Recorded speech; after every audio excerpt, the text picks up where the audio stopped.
Atos 3, de versos 1 a 8, nos diz: Pedro e João subiam ao templo para a oração da hora nona. Era levado um homem coxo de nascença, o qual punham diariamente à porta do templo chamada Formosa, para pedir a esmola aos que entravam. Vendo ele a Pedro e João que iam entrar no templo, implorava que lhe dessem uma esmola. Pedro, fitando-o juntamente com João, disse: olha para nós. Ele os olhava atentamente, esperando receber alguma coisa. Pedro, porém, lhe disse: não possuo nem prata nem ouro, mas o que tenho, isso te dou. Em nome de Jesus Cristo Nazareno, anda. E tomando-o pela mão direita, o levantou imediatamente os seus pés e tornozelos se firmaram. De um salto se pôs em pé, passou a andar e entrou com eles no templo, saltando e louvando a Deus. Viu todo o povo, até o 8. Então, irmãos, nós temos uma história aqui singular, onde o apóstolo Pedro, o apóstolo João, são usados por Deus para trazer a cura aqui a um homem, mas muito além do que simplesmente trazer cura, eles foram usados por Deus aqui para que Deus mesmo fosse glorificado e aquelas pessoas que estavam no templo vissem a manifestação da glória de Deus, do poder de Deus ali na vida daquele homem que era coxo. Nós tínhamos falado sobre a pregação de Pedro, naquela pregação 3.000 almas foram convertidas, e vimos também como que a igreja caminhava, como que a igreja se conduzia naqueles primeiros dias na vida da igreja, na vida daqueles irmãos, através da doutrina dos apóstolos, da vida daqueles homens. Pedro e João, então, eles vão ao templo para a oração da hora nona, e ali eles encontram um homem. Nós não sabemos o seu nome, nós não sabemos sua origem, mas entendemos que ele era coxo de nascença, ou seja, desde pequeno ele era coxo. Desde pequeno ele era uma pessoa que não tinha condições de andar corretamente. Não significa que ele não andava, porque a palavra coxo não significa paralítico.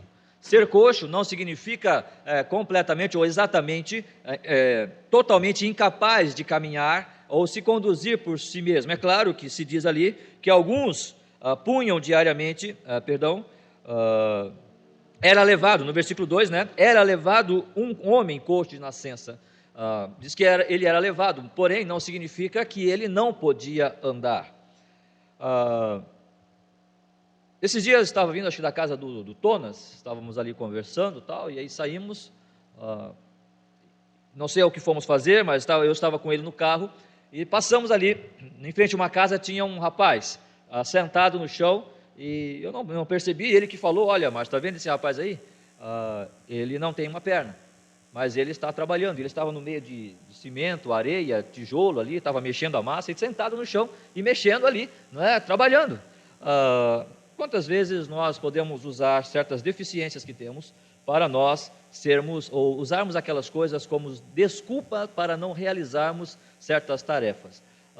Os irmãos talvez já viram aquele rapaz, eu esqueci o nome dele, ele não tem os braços nem as pernas, mas ele dá palestra falando sobre como que ele aprendeu a viver o seu dia a dia, a rotina, tudo se adaptando com as condições, com os membros mesmo atrofiados que tinha, e até ele dirigia, os irmãos já devem ter ouvido sobre ele, fala de palestras motivacionais.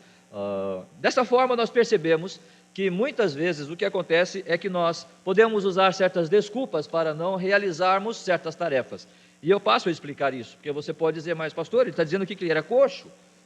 Mas percebam, no versículo 8, diz ali: de um salto se pôs em pé, passou a andar, e entrou com eles no templo, saltando e louvando a Deus.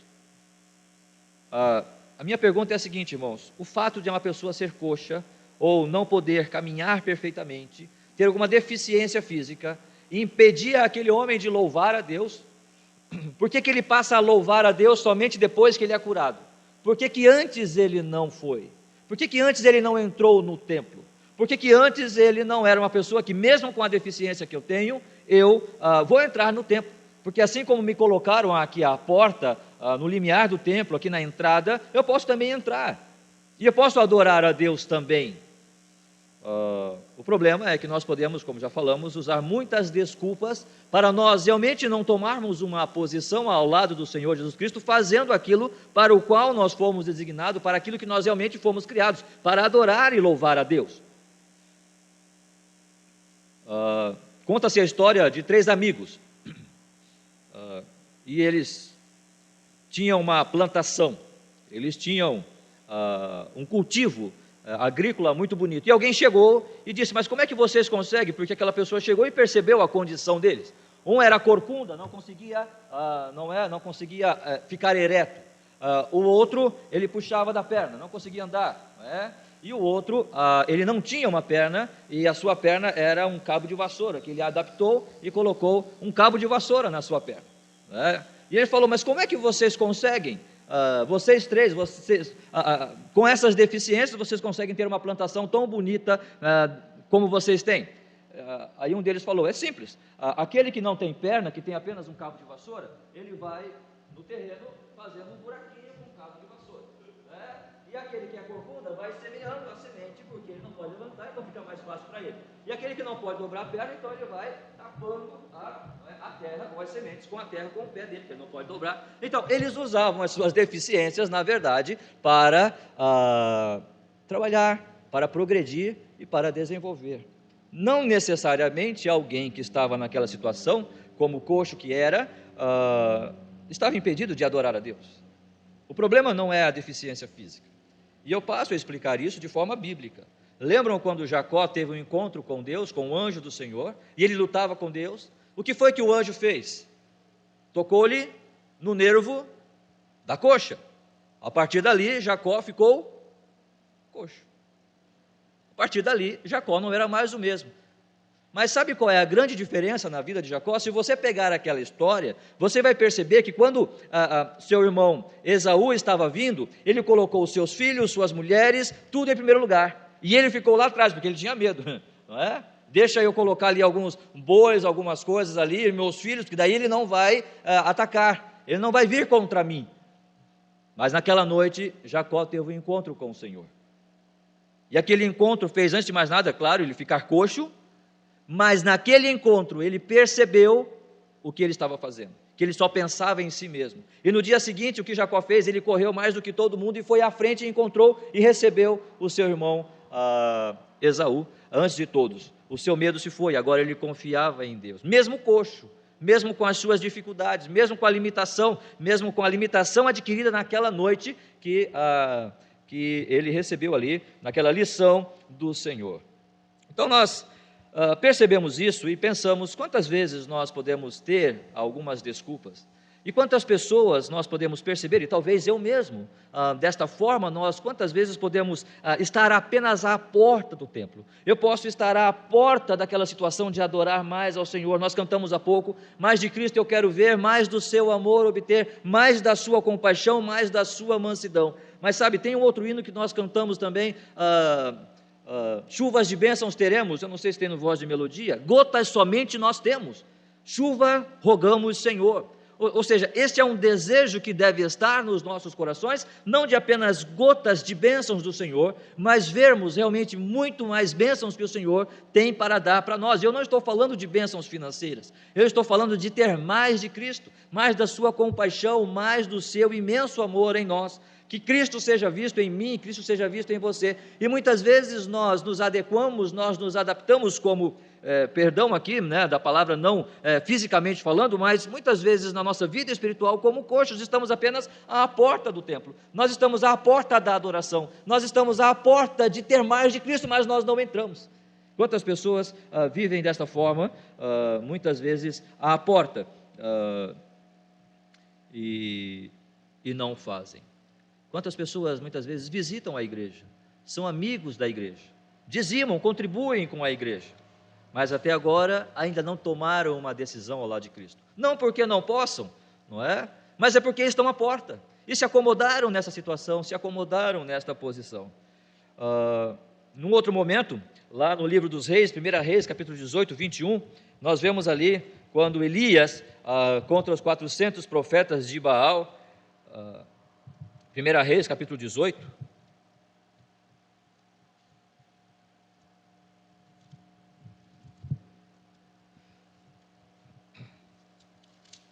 Então, Acabe manda que, versículo 21,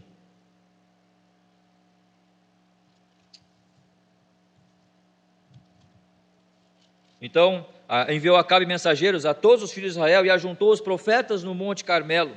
Então Elias se chegou a todo o povo e disse: até quando cocheareis entre dois pensamentos? Se o Senhor é Deus, segui-o; se é Baal, segui-o.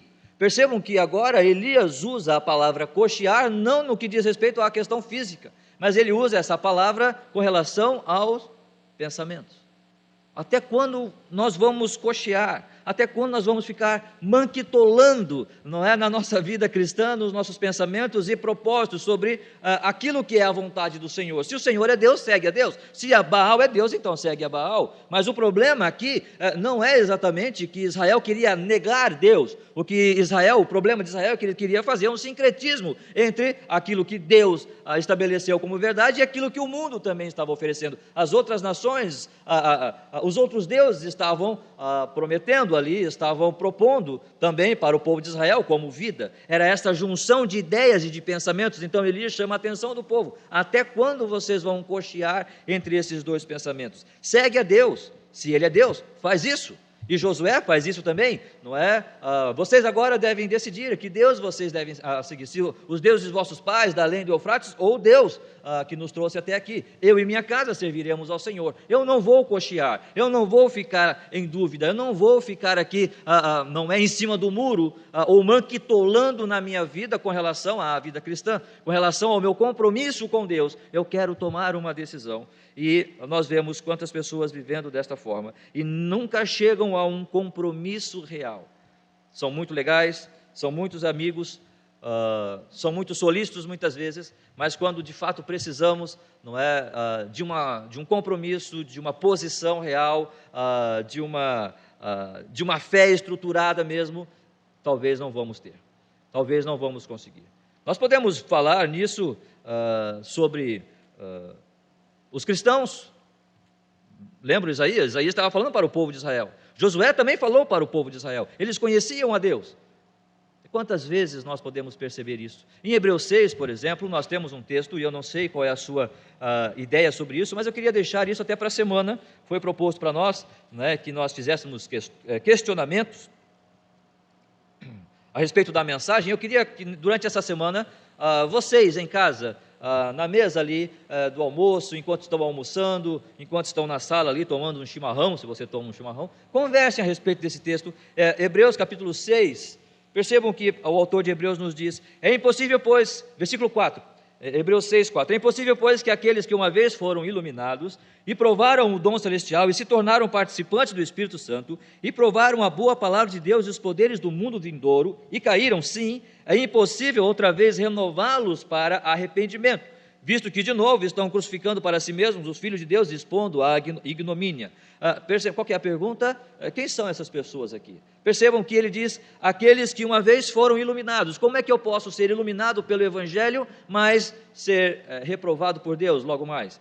Como é que eu posso provar o dom celestial, mas não tenho a salvação? Como é que eu posso me tornar participante do Espírito Santo, mas não ter a certeza da salvação? E Cristo vai voltar, mas eu vou ficar, porque ele vai dizer no versículo 6, e caíram, sim, é impossível outra vez renová-los para arrependimento. Isso aqui fala de reprovação, isso aqui fala da condenação eterna. Eles não podem mais ser salvos, porque um dia foram ou não foram. Quem são essas pessoas? Eram crentes e deixaram de ser? Ou eram pessoas que estão na igreja, que estão, enfim, qual é a ideia? Eu quero fazer essa pergunta para vocês. Como você entende esse texto? Então é possível que um crente perde a salvação? É possível eu provar o dom celestial, o Espírito Santo, e perder a salvação? Mas o fato, irmãos, que eu quero trazer aqui para a nossa reflexão nesse momento, o que o autor traz para nós, é que pessoas podem provar de Deus, podem estar ali no limiar, recebendo algumas gotas de bênçãos, mas quando chega naquele momento de tomar uma decisão, ela não faz. Quando chega no momento de entrar no templo, ela não faz. Ela prefere ficar na porta do templo, recebendo esmolas, ao invés de realmente entrar para a adoração, entrar realmente para o louvor de Deus, e viver a sua vida nesta dependência do Senhor mesmo. Podem ser amigos que conhecemos, podem ser amigos da igreja, e pode ser nós mesmos, pode ser até eu. Eu posso estar em algum momento cocheando em alguma forma, em alguma fraqueza, em alguma limitação que eu tenho, e eu não quero deixar isso. Eu não quero largar isto. Eu prefiro muitas vezes perder maiores bênçãos de Deus, mesmo sendo um salvo, ao invés de adentrar ao Santo dos Santos, aquele lugar aberto pelo sangue de Cristo Jesus. Mas eu prefiro não, eu não quero largar isto, eu não quero deixar isso. Quarta-feira nós estávamos falando um pouco sobre questões de pecado, né, especificamente a questão da paz de Deus, quando fala ali em Filipenses capítulo 4, versículo 6 a 7. Não é? O que é o pecado? O pecado é algo que nós gostamos. O pecado é algo que nos limita. O pecado é algo que nos retrai. Mas por que continuamos fazendo isso? Por que continuamos mantendo isso? Porque gostamos. Nós gostamos. Se não gostássemos, não faríamos. Se não gostássemos, nós não manteríamos isso. Pega um martelo e dê-lhe uma martelada no seu dedo agora. Vai ter consequências? Claro que vai, o seu dedo vai inchar, possivelmente a sua unha vai cair, você vai sentir dores, você vai ficar limitado de fazer certas ações, não é? Porque você martelou o seu dedo, seja o dedo do pé, o dedo da mão, seja qual for o seu dedo. Alguma coisa você vai ficar, e você vai sentir a dor, e você vai sentir limitações por causa desse ato. Por que você não faz? Porque você não gosta, por isso você não faz. Mas por que aquele pecado que eu sei que vai me trazer limitações na vida espiritual, por que aquele pecado que eu sei que não é bom, que vai trazer consequências, não serão bons os resultados, eu continuo fazendo? Por quê? Porque eu gosto. Por isso que nós continuamos fazendo. Mesmo sabendo que ele não é bom, eu gosto. Estava falando sobre ansiedade ali. Eu gosto disso. Eu gosto de me sentir ansioso. Este é o problema.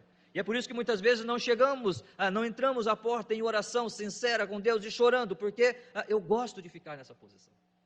Eu gosto de ficar aqui apenas sentado, observando as pessoas passarem, e elas vão me dar uma esmola, e eu gosto disso, eu me sinto bem com isso, porque se eu entrar no templo, eu serei só mais um dentro do templo, se eu entrar lá dentro, eu serei só mais um lá dentro, no meio de uma multidão que está lá, mas se eu ficar aqui à porta, coitadinho dele, se eu ficar aqui à porta, olha uma esmola para você, se eu ficar aqui à porta, eles vão me trazer até aqui, e no final do meu dia, eles talvez vão me carregar até a minha casa. Eu gosto disso. Eu não preciso entrar no templo. Eu fico aqui recebendo essas migalhas. Esse não é o plano de Deus para nós. Esse não é o plano de Deus para você. Talvez você conhece a igreja. Talvez você você frequenta a igreja. Talvez você está aqui nesse momento. Talvez você gosta de estar aqui. Mas até agora, não tem tomado uma posição de adentrar ao templo, ao Santo dos Santos, dizendo: Senhor, eis aqui a minha vida. Mesmo que eu seja mais um aqui nesse lugar. Mas o que importa é que eu esteja fazendo a tua vontade, e louvando e adorando a Deus. E as minhas deficiências não vão ser barreiras para eu adorar e glorificar ao Senhor. Estamos à porta. Os coxos à nossa volta, que pode ser eu mesmo, eles estão à porta, e por isso não entram, ainda que Cristo tenha aberto o caminho para a entrada. Não somente isso, nós vamos perceber que essas pessoas, ou até nós mesmos, de certa forma, têm o apoio de outras pessoas. Eles têm o apoio. Irmãos, vivemos num tempo onde a palavra do Senhor, onde a vida cristã, onde aquela firmeza, aquela postura de vida, ela tem sido deixada de lado. Nós temos sido bombardeados com tantas coisas na nossa vida, temos sido assediados, seduzidos por tantas coisas, mas percebam que era levado um homem, as pessoas o levavam. Ninguém disse: escuta, você é coxo, você não é paralítico. É diferente daquele homem que foi levado pelos 4 amigos e levado até o teto daquela casa, e abriram o telhado, como nós falamos esses dias, e desceram ele, a cama dele, numa corda para o Senhor Jesus curar. Aquele homem não podia andar. É diferente. Esse aqui era coxo, ele não era paralítico, ele poderia andar. Mas a coisa do coitadismo, né? A coisa do olha coitado dele, vamos levar ele, olha coitado dele, não mexe com ele, olha coitado dele, ele é uma boa pessoa, ele está visitando aqui a igreja, deixa ele, não é? Olha, ele ajuda a igreja. Irmãos, esse não é o propósito do Evangelho. O propósito do Evangelho é vidas transformadas, rendidas aos pés do Senhor Jesus Cristo, compreendendo que Cristo é Senhor, que nós somos pecadores e necessitamos da sua graça para a nossa salvação, que a morte dele na cruz do Calvário é o único caminho que nós temos para ser salvos, e para que de alguma forma Deus nos use eficientemente para a promoção do seu Evangelho aqui, mesmo nas minhas deficiências, mesmo nas minhas dificuldades, como vaso fraco que sou. vaso imperfeito que sou, mas Deus quer me usar, mas eu preciso entender que eu sou esse vaso, que eu sou um vaso imperfeito, e perfeito somente o Senhor Jesus Cristo, perfeita é somente a obra dele, e puro somente o seu sangue derramado na cruz. Mas quantas vezes deste amor, nós muitas vezes não conseguimos compreender. Por que algumas pessoas não chegaram? Escuta, você é coxo, mas você pode ter uma muleta e pode caminhar até lá, eu não vou te levar não, eu não vou te conduzir até lá. Na verdade, você poderia até realizar alguns trabalhos, você não precisava estar lá na porta pedindo esmolas. Por que nenhum vizinho falou? Porque socialmente isto não é bem aceito, porque socialmente esta não é a coisa mais agradável para se falar, porque socialmente esta não é a coisa mais politicamente correta, essa não é a postura mais politicamente correta. Eu não estou falando de falta de amor, eu estou falando de amar a pessoa a tal ponto de mostrar o que ela de fato precisa. Ela precisa acordar, sai daí, levanta daí, você pode fazer, eu sei, você tem deficiências, eu não tenho, tudo bem, é claro, eu acho que você não vai ser, se você levantar daí, você não vai ser o camisa 10 da seleção brasileira, eu acho que não vai. Mas você pode fazer algumas ações, você pode ter algumas funções na sua vida que vai te dar realmente propósitos para a sua vida, ao invés de ficar aí.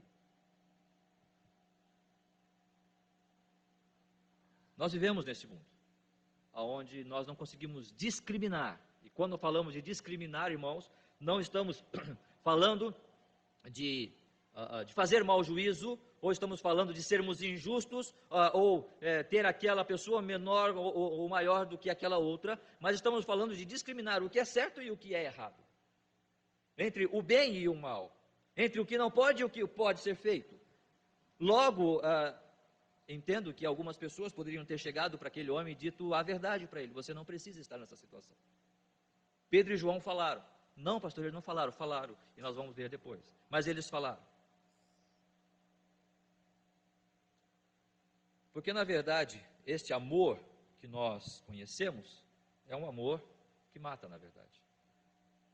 Nós já temos falado também sobre isso, mas quantas vezes o Senhor Jesus Cristo, em alguns momentos, parece que lhe faltou amor para com algumas pessoas.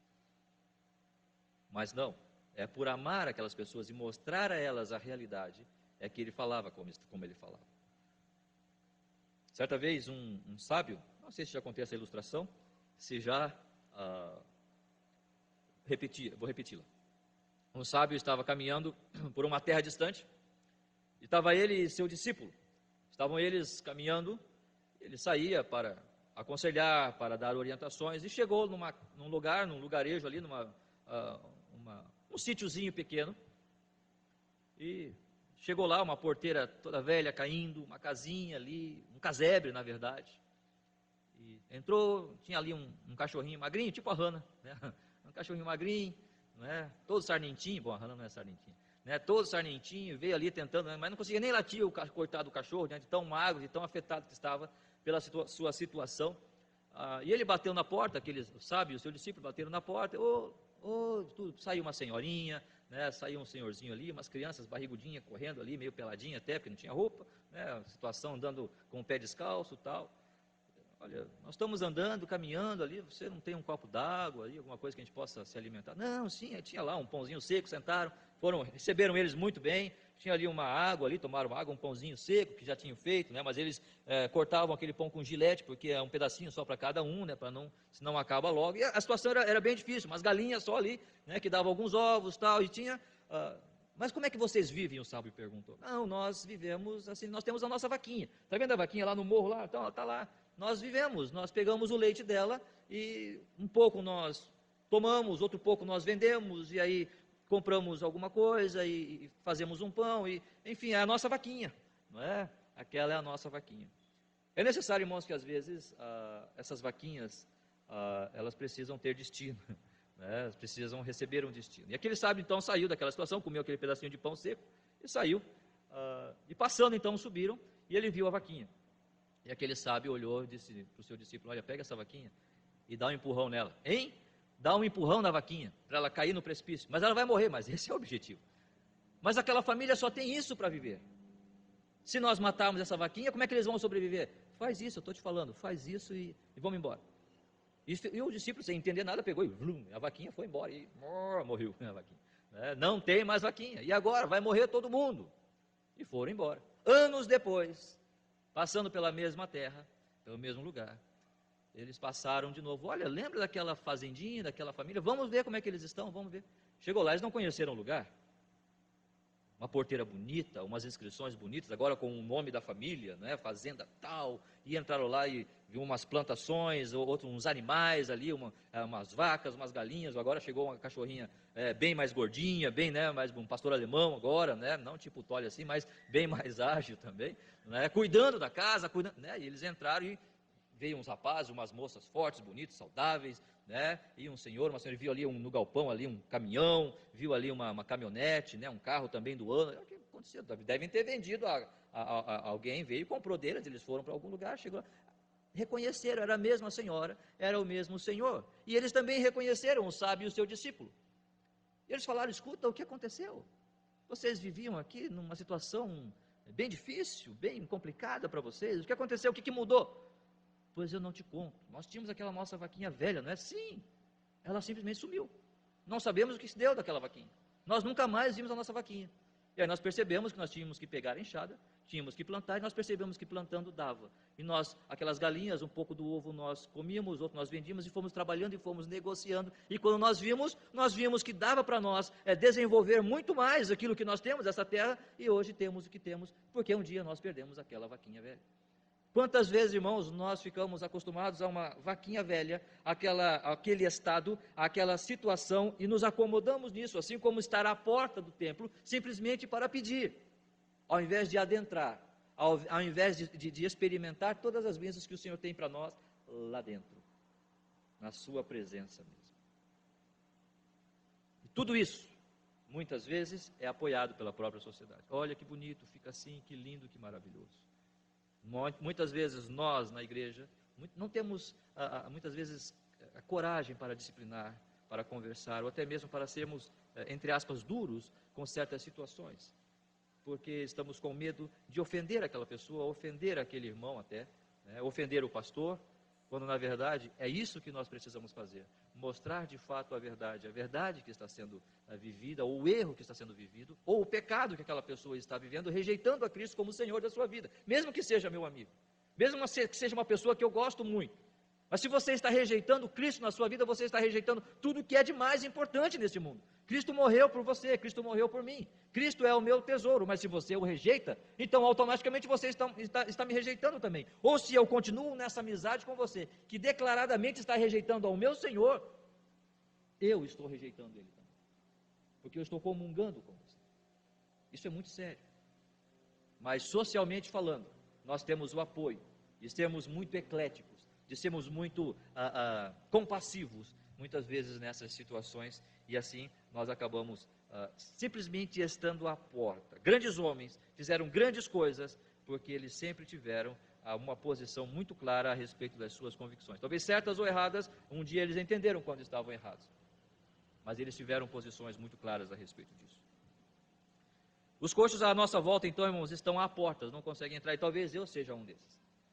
Estão à porta e não conseguimos muitas vezes entrar para experimentar todas as bênçãos do Senhor. E Ele vai ter o apoio dos outros, porque ter posição, isso nem sempre é a coisa mais bonita. E nós vamos sempre nos agarrar àquela coisa, àqueles pecados, àqueles costumes, àquela posição, simplesmente para nos manter naquilo. E não somente isso, os coxos à nossa volta, que pode incluir eu também, nós não percebemos as lições à nossa volta. Versículo 3, vendo ele a Pedro e João, que iam entrar no templo, implorava que lhe desse uma esmola. Sabe o que me causa espanto aqui? Que aquele homem, aquele coxo, não conheciam Pedro e João. Pedro e João andaram com Jesus. Jesus andou por aquelas terras, por aquelas ruas ali. Jesus com certeza esteve naquele templo. E com certeza ele já estava na porta ali, quando Jesus entrava. E quem não conhecia Jesus? Qual não foi o burburinho, qual não foi o incômodo que Jesus trouxe na sua vida? E com Jesus estava quem? Pedro e João. Pedro e João já estavam com Jesus, e aquele homem já estava sentado à porta.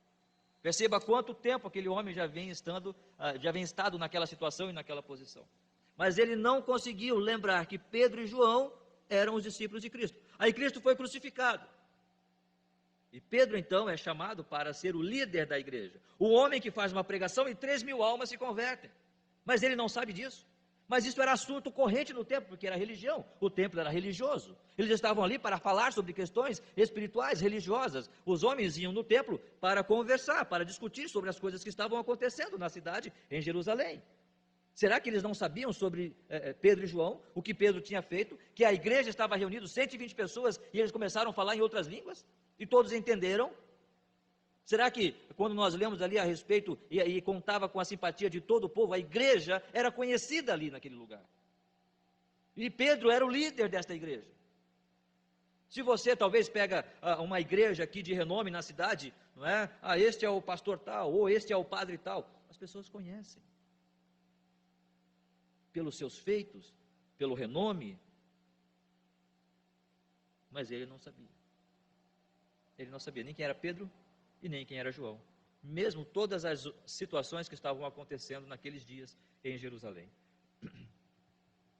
E não somente isso, você vai perceber que isso aqui era uma rotina. Quando diz que Pedro e João subiam ao templo para a oração da hora nona, isto aqui era uma coisa que o judeu fazia 3 vezes por dia. Lembram quando Daniel orava 3 vezes? Isso era costume do judeu, era normal para eles fazerem isso. Era normal para eles separar 3 horas no seu dia para ir ao templo orar. Às 6 da manhã, ao meio-dia e às 3 da tarde. Esses eram os horários que eles iam. Ele conhecia Pedro e João. Ele sabia quem eram esses homens. Mas quando ele olha para Pedro e João, que iam entrar no templo, o que ele diz? Ele implora que lhe desse uma esmola. O que ele queria era uma esmola. Pedro, eu vi você fazendo maravilhas, Deus usando você. Como é que é isso, Pedro? João, como foi estar com Cristo, João?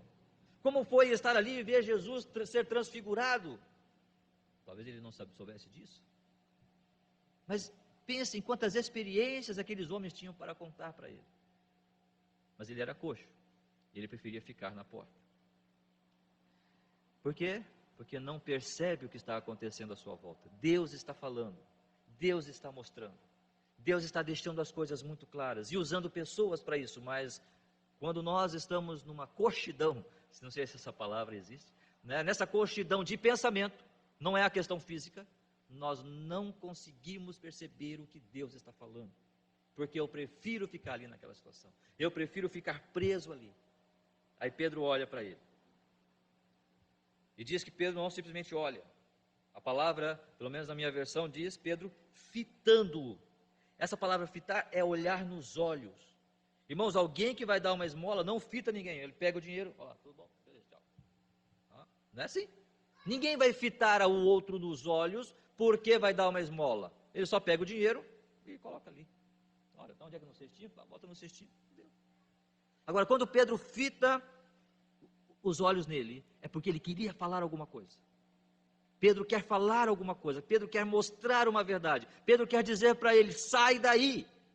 O que está movendo o seu coração, o que está movendo a sua vida é só o dinheiro, é só os bens, é essa situação cômoda, entre aspas, na qual você está, sai desta posição. E Pedro diz para ele muito claro, o seu Deus é o seu dinheiro, mas ele diz, não tenho ouro e nem prata, estes não são os meus deuses. E ele olha e fala isso olhando nos olhos daquele homem. Mas o que eu tenho, isso eu te dou. O que é de mais valioso, eu te dou. Em nome de Jesus, anda. Sai daí, vai adorar. Sai daí, sai desse comodismo. Para de cochear entre 2 pensamentos. Sai desta posição. Entre no templo, venha conosco e vamos adorar ao Senhor juntos. E vamos experimentar quantas bênçãos o Senhor tem para nós. Vamos experimentar quantas maravilhas o Senhor quer fazer através da sua vida. Para de pensar tão somente nas questões materiais ou nas preocupações do dia a dia. Os gentios sim pensam nisso. Os sem Cristo sim se preocupam com estas coisas. Nós adoramos a Deus. Nós servimos a Ele e somente a Ele. Irmãos, é necessário um milagre para que a pessoa compreenda isso. O problema daquele homem não era ser coxo fisicamente. O problema daquele homem é que ele estava pensando e entendendo que só aquilo servia para ele. Que aquela posição e aquela situação estava ótima para ele. É necessário um milagre para ele compreender isso. Foi necessário um milagre para ele entender a sua situação, que ele podia adorar a Deus.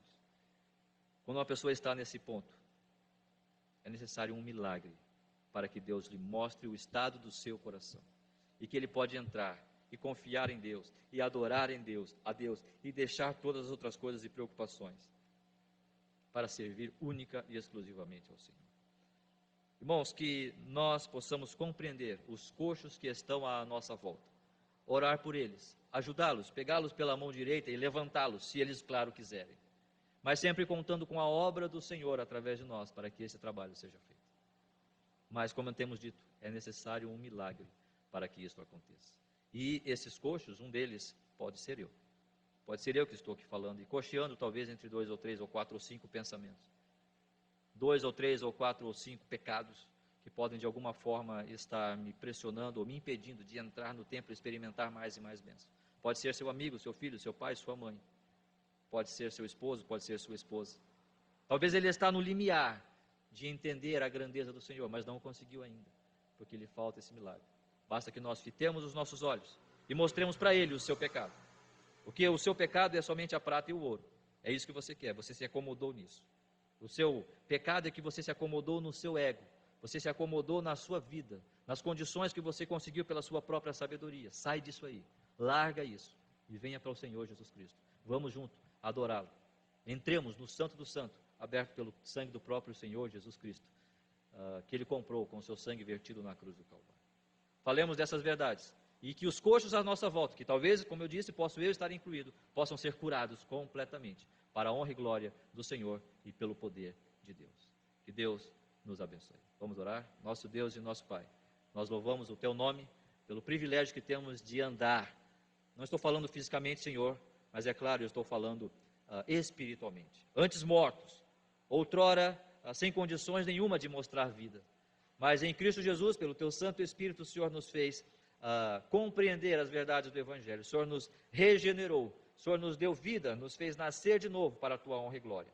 Portanto, ó Deus, falamos como Paulo diz aos Colossenses, andemos de acordo com o que já alcancemos. Que não vivamos cocheando entre dois pensamentos, ideias ou ideologias, mas que caminhemos firmes, varonilmente, servindo ao Senhor. E aquelas pessoas, ó Deus, que ainda não conhecem a Ti, ainda não tomaram uma decisão, e talvez conheçam ao Senhor de certa forma, como lemos, foram iluminados pelo dom espiritual, receberam a Deus a iluminação do Espírito Santo de alguma forma, mas que o Senhor possa estar nos usando para fitarmos nos seus olhos e fazê-los compreender que eles necessitam de um milagre para, de fato, andarem, varonilmente também, andarem eretos e caminhando para a glória eterna, rumo ao Senhor Jesus Cristo, juntos, cada um de nós, todos juntos para a honra e glória do Senhor, esperando aquele dia em que Cristo haverá de voltar e todos estaremos indo para a glória eterna, para servirmos ao Senhor, entrando de fato na glória celeste, para eternamente vivermos com o Senhor. Muito obrigado a Deus, nos ensina nesse tempo aqui a estarmos andando de forma correta, andamos eretos mesmo, como temos dito, e sempre para a Tua honra e para a Tua glória. Abençoe o restante do nosso tempo aqui, nossa manhã, a escola dominical, que em tudo o Senhor seja exaltado e glorificado nas nossas vidas. Nós oramos e agradecemos em Cristo Jesus. Amém.